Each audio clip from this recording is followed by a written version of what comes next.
sweeties, and welcome back to my channel, or welcome if you're new. My name is Ilse, and for many of my long-term viewers, you know this about me already, but for everybody that is new, I am Dutch. I was born and raised in the Netherlands, and I moved to Canada in 2013 in August. So I will have been living in Canada for almost 10 years now, and I realized that I've never made a video about Dutch words that you do not have in English, but that I believe should exist in English as well. I asked you guys here on YouTube under the community tab if you would like me to do this video, and many of you wanted me to, and over on Patreon, quite a few of you also wanted to see this, so here we go. I've been living here for 10 years, and sometimes I run into certain words that I think should exist in English, and sometimes I just say the word, or I'm not sure if it does exist in English, and then I ask my friend or whoever is around at that time, like, hey, do you have this and this word or this and this phrase in English? And then they're like, no. And I'm like, okay, well, this is what it means. And 9 out of 10 times it makes a lot of sense. So years and years and years ago, when I was still living in the Netherlands and I started my channel 10 years ago, actually 10 years ago, in a few days it's going to be my 10-year YouTube anniversary. Is it 10 years? What am I saying? 12? No, 11 years. Sorry. It's going to be my 11-year ASMR YouTube channel anniversary. I don't think I'll be filming just in, what did I want to say? Just in between the lines, just a side topic. Yeah, it's going to be my 11-year YouTube anniversary, and I don't think I'm going to film a video for that particular day, because it's 2 days after this day, I think. After this, after you see this, but I kind of wanted to, I don't know, like, talk a little bit about where I'm from, which is the Netherlands, and do this as kind of a celebratory video, because I am not super in touch anymore with Dutch. I still call my family, my opa, my grandpa, and my grandma, opa and oma, from my mom's side and my dad's side, every 1.5 weeks or so. I've been doing that for ever since I moved here, so for almost 10 years. And sometimes I catch myself, being reminded of words that do not exist in English that I think should. So a funny word that I said wrong many years ago when I started my channel was, I was making a video with gloves, I think, and in Dutch gloves are called handshoes, and I called it handshoes in that ASMR video by accident, and a lot of people were like, wow, that actually makes so much more sense. So I don't know, that's just something that I had to that I got reminded of when I was looking up certain words. And this morning when I got up, I made a joke about something, and only quite a few seconds later Chris got it and actually laughed about it, and I'm like, oh, the quarter dropped. The quarter finally dropped, and he was like, what does that mean? I'm like, okay, so the quarter drops. The quarter drop, het kwartje is gevallen, means if you make a joke and it takes somebody a little while to get it, or saying anything, it doesn't necessarily have to be a joke. It could also be something that someone only gets, quite a few seconds later, like they don't get it instant, you say, oh, the quarter finally drops. Het kwartje is gevallen. So yeah, that's what I woke up with, and I'm like, okay, today is definitely the perfect day to film this. So let's get started. Sorry about the little ramble. So yeah, the first word that I would like to explain what it is that I think should exist in English, but there's just nothing for it in particular, is the word gezelligheid. And I have actually written it all down here so I can explain to you what it means in English, because I found this website where they explain those things, which is way better than I would be able to explain it into my own words. So although gezelligheid is often equated with coziness, this catch-all concept has considerably more depth than its English counterpart. For the Dutch, gezelligheid represents a broad spectrum of fun, jovial or amicable situations there that are united by their sense of personal comfort and togetherness. So for example, if you are hanging out with friends, if you have a guy's night or a girl's night, you're having a really good time, you call that gezellig. The closest word really is cozy, but cozy does not quite nail the word gezellig. Gezelligheid is really being together, having a really good time, and it's cozy at the same time, but it's so much more than that. So we call that gezellig. And you'll see the words appear in the screen so that you know how it's spelled. So yeah, gezelligheid is a word that some of my friends, some of my native English-speaking friends know now, because I've told them about gezelligheid or gezellig. So if you're in a situation and you find it gezellig, you say, it's so gezellig. And if you use it as like to describe a moment, you would say more like, oh yeah, there was a lot of gezelligheid when I was there and there. So that's the first word, gezelligheid.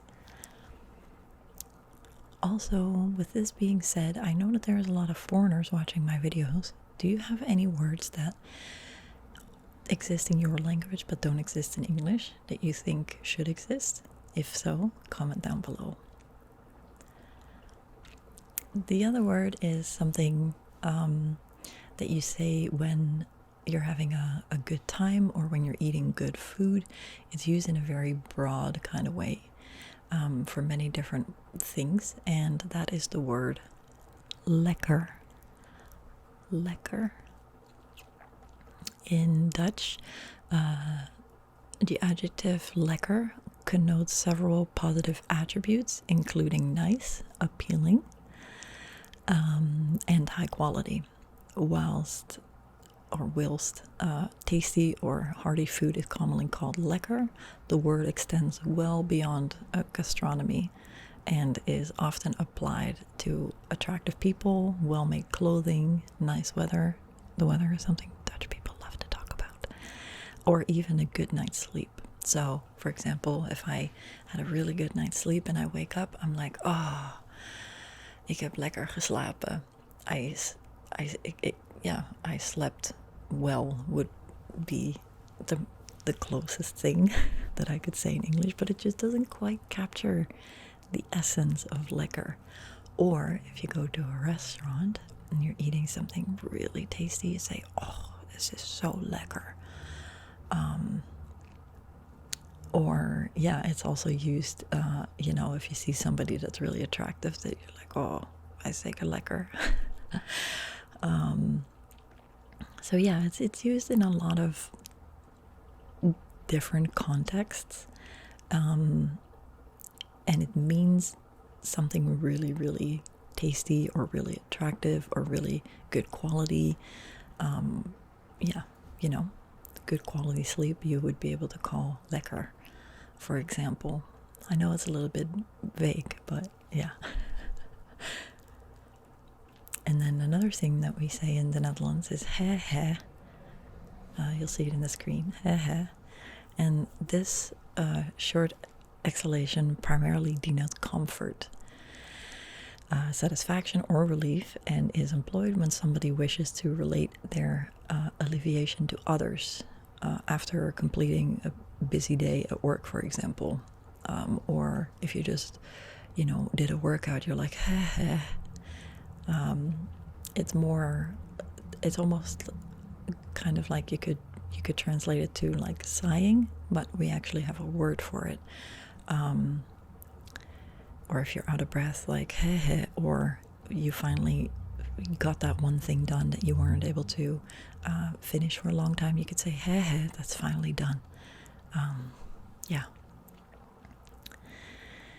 And then we have another word which combines a word that we just talked about, which is lekker, and that word is Lekker Bezig.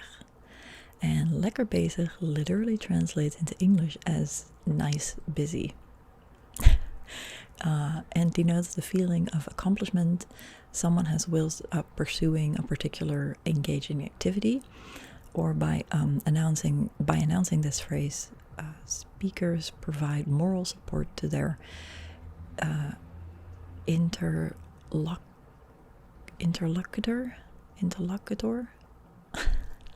English is not my first language. Interlocutor, whilst acknowledging that their labors are definitely worth the effort.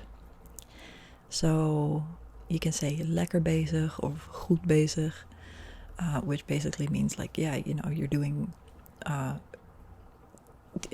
well, I don't really know what to say what it means, because it doesn't exist in English. But for example, if you are working out really hard in the gym, you can like, oh, lekker bezig, like you're doing good job, like keep on going. But then all of that combined into lekker bezig. Yeah. Or for example, if you tell your friends that you are doing a study and it's going really well and you're really happy with what you're doing, you say like, oh, lekker bezig, which is, a combination of like good job, good for you, keep on going. It's all of that just combined into the two words lekker bezig. And then another word that you've heard in previous videos is we have a bar in Toronto which is called Borrel. Borrel. Borrel. And the Borrel can be used in all sorts of different types of situations. So Borrel is basically, it originally came from, you come together in a cafe and you're all having a drink. You're all having a drink, and we call that borrelen, like a verb. We use it as a verb. But borrel basically means a word for a drink, and for us, we kind of use it as an activity. So you're going to a bar with friends, or you're at somebody's house and you're having drinks, we call that borrelen. So the way how it's described is the Dutch have actually coined a word for informal gatherings at the pub and call this special time of the day a borrel. Although borrels often take place inside bars, many employees organize after-work drinks in their offices or Friday afternoons, commonly known as vrijmibo. I've never heard of that, but yeah, I have, we do use the word borrel often. And the restaurant here in Toronto is called Borrel. It has a bar, you can have a drink, you can have some food, you can have some munchies, so we call it Borrelen. Now, something that I really missed when I moved here in terms of expressing myself in English was not having the ability to make things smaller. We have this thing in English, or in Dutch, where we make things smaller. So if you have a dog and it's a small dog, you call it hondje. Or if you have a house and it's a small house, you call it huisje. So instead of house, you put tje behind it. And we do that with everything that's small. So if you have a small person, klein mensje, instead of human, we call it a small human, so mensje. So it's either TJE or JE that we put behind words to make things smaller. So for example, a cat, a small cat, which is poes. In Dutch, you call that poesje. And the list goes on and on and on. You can make anything small. Like, for example, everything that babies wear and everything that babies use, you could put tje behind everything in Dutch. So, yeah, you can put tje behind anything in Dutch, and that just translates to something smaller. So the Dutch employ... hold on, let me see how to pronounce that word. Diminutives. The Dutch employ diminutives considerably more often than English speakers and make words sound smaller, cuter or friendlier by adding the suffix tje. A regular beer, for example, is called biertje in Dutch, whilst a small dog is hondje. That's why I posted that picture of Kiki when I asked you guys if I wanted to do a video and put the word hondje above it because it's a small dog. And then another word that that was actually new to me, like I guess I never really missed that word, but apparently there's another word that's called overzichtelijk, which to me would translate to overview, like having a good overview of something. So it says, although dictionaries state that overzichtelijk translates to uncomplicated or accessible, these words aren't quite perfect stand-ins as the adjective in general. These words aren't quite perfect stand-ins as adjective in generally applied to things that have a clear overview. A well-organized city, for example, is overzichtelijk, as it is possible to easily imagine its layout. Yeah, I guess, I don't know. For me, I always had the feeling that the word a clear overview or, a good overview does kind of capture the word overzichtelijk. But yeah, overzichtelijk really literally means like you have just a good overview of everything and it's easy to navigate, it's easy to see where everything is. So yeah, that's the word overzichtelijk. I personally don't really miss that word in English.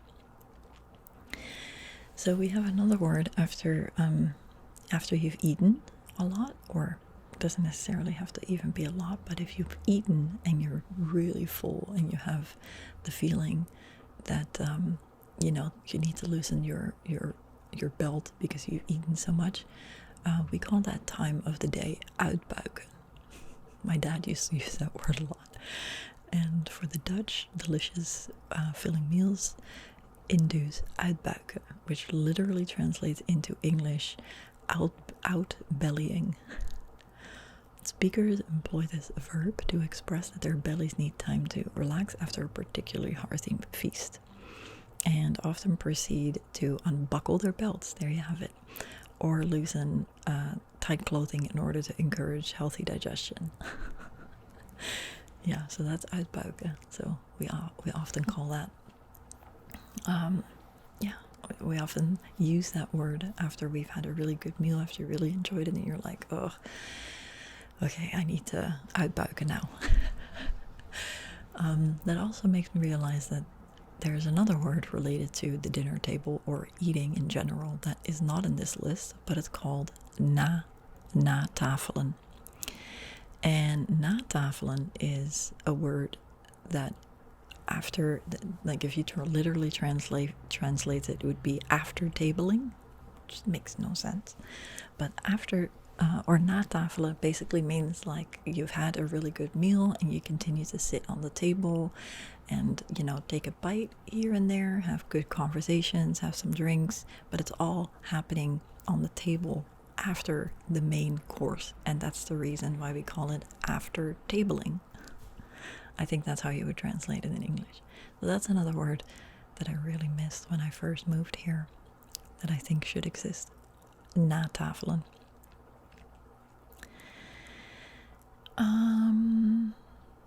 And then there is another word which is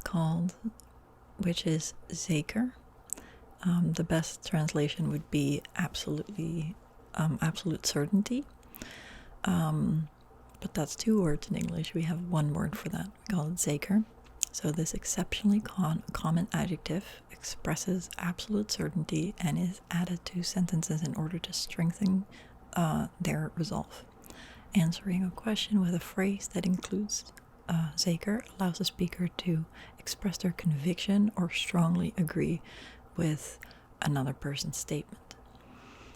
So if you tell me something, for example, if you tell me aquariums are absolutely fantastic, then I would say Zeker, or Zeker weten, which means I know absolutely for certain, or I am absolutely sure, I know for certain, Zeker weten. That's the use that we word, or the word that we use. Oh my god, I'm doing it again. I actually have that a lot in real life too. I'm not dyslexic or anything. Sometimes just ever since I started speaking English, I sometimes just turn words around. So yeah, the word Zeker, absolute certainty. And then here is a word that we use that describes a feeling that you get before a certain event. So let's say you've been saving up to go on this really amazing holiday for 2 years, and you've been building anticipation and excitement. We call that Voorpret.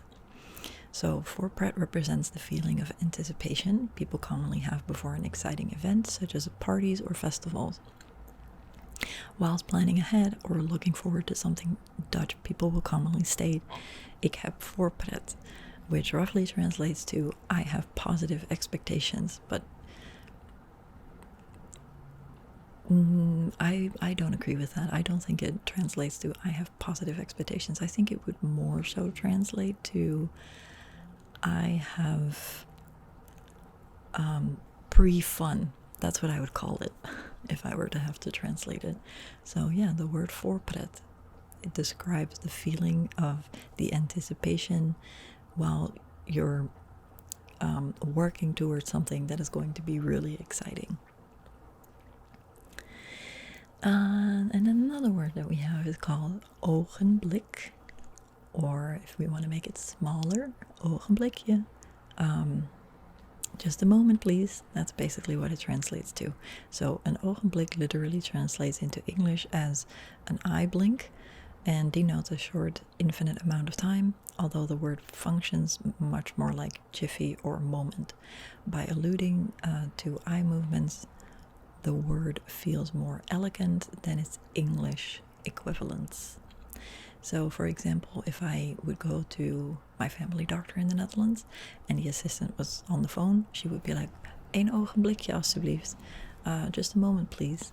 So that's how we use the word ogenblik.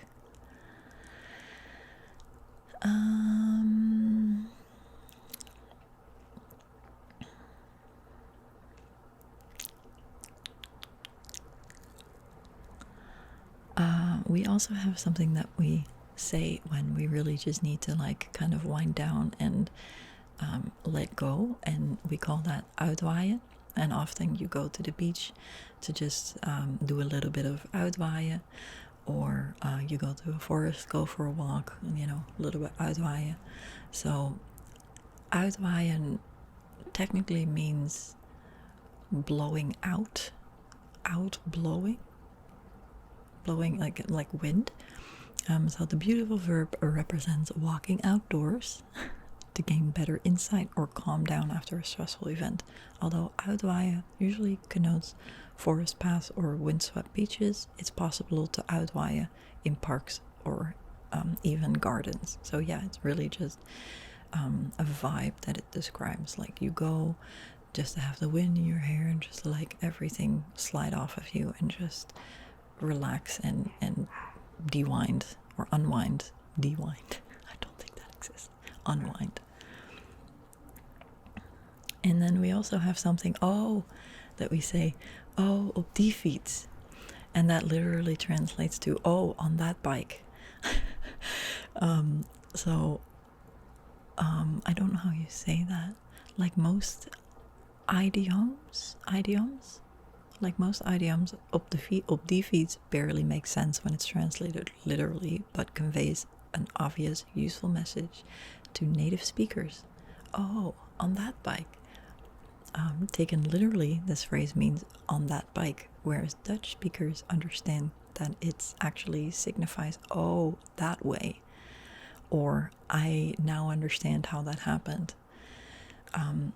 So if there is a certain situation and like that I don't understand, and then all of a sudden some new information comes out, or I learn something new and then I do understand it, I'm like, on that bike.